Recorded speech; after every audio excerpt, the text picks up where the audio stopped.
Okay, guys, so here's what I want to say. Like, I think that, I think that Olivia Wilde is right. I think that Olivia Wilde, when she was thinking about Don't Worry, Darling, and trying to tell this story of disenfranchised men and how they're angry because things aren't playing out in the way that they expected them to, um, I think it's a story that some people don't see because we are still living in a very segregated society. So I feel like only a white person could tell this story, and Olivia Wilde is white, and I think she's very familiar with what traditional values in white society look like, and no one is actually speaking to the fact that to a really large extent, like, that part of society is falling apart, and there's a lot of people who are just, they don't even know how to manage, how to deal with the fact that it is not how it was. Okay, and now this is a reason why I think some people don't understand Harry's house and what Harry was doing in that album, and why so many people relate to the album.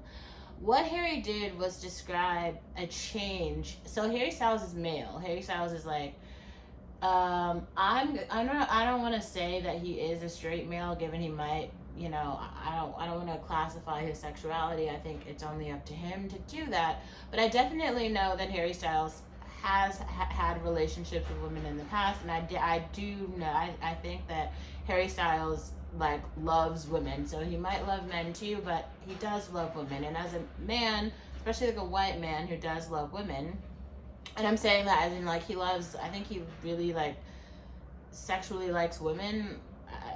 There are things about, like, the way that he, certain, and this could be just better writing. Some people just have really good writers, and so this also comes out there.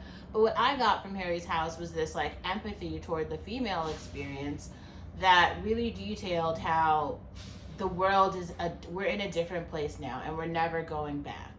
We're never going back to where we were. This is the song, like, As It Was. He also talks about, like, the cinema, like, we've told all the American stories already on camera. So every story has been told, especially in terms of white America. We've seen it all, from preschool all the way through college and after, family life, generation by generation. If you want to experience the nostalgia, all you have to do is go watch the movie. I think that's what he was getting at in cinema.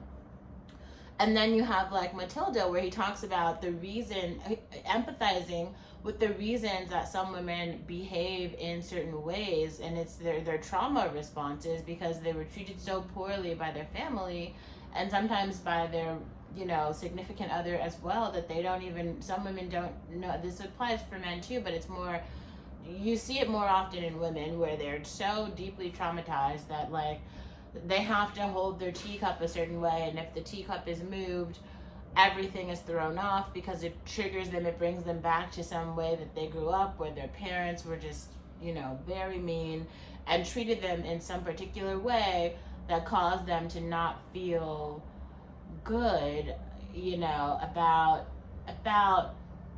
like their lived experience in some way. And like, all of those things are real, and all of those things, I think we just have to give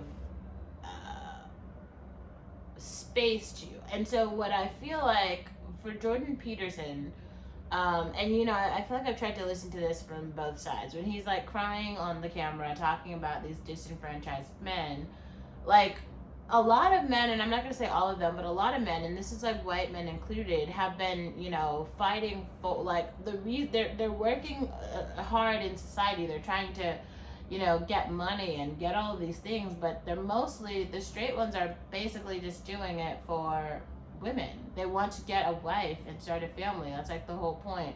Now, when there aren't any, this is another thing I've been trying to really make clear, and I saw this, and I think it was, I don't know if it was Brent Fayos. I'll link the video that I'm talking about, but someone put, he has a video about a relationship, and he's dating, this isn't Jordan Dunn, this is,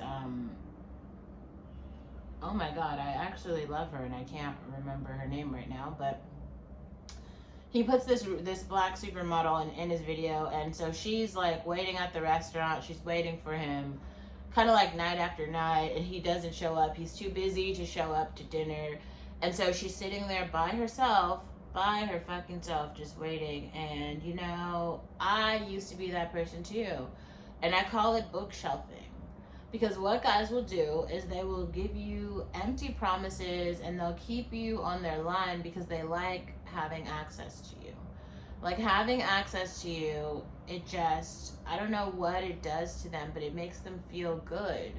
But like, what, it's almost like, I know you guys have heard the term like cleaning out your closet, right? Like if you have a dress that's a really lovely dress, but if you have a lot of lovely dresses, but if you're not wearing one particular dress, like why still have it? Why not just get rid of it?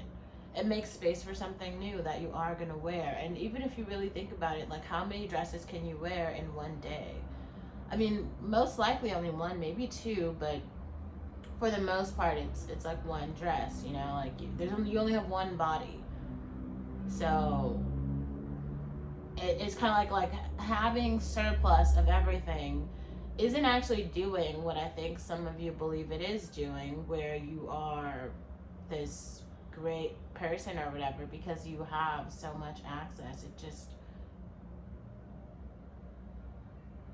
I don't know, it's what I'm saying is I think that Olivia Wilde is telling an important story.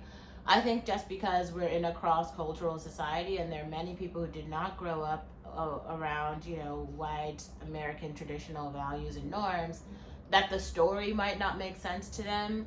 And then I feel like for a lot of the people who did grow up in that society with those expectations, they've already experienced the sort of world shift around them, so they don't really need a movie to describe to them their daily experience and possibly even the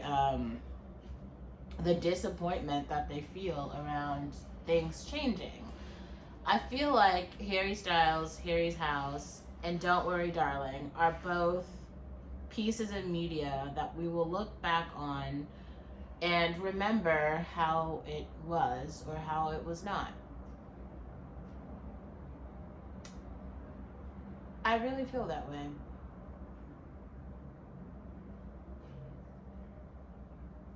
I don't actually know. I'm not expecting anyone to agree with me. I just wanted to say that here because, I mean, obviously I believe that it's true, but I think that it's something that you might want to think about. That's that's all I've got.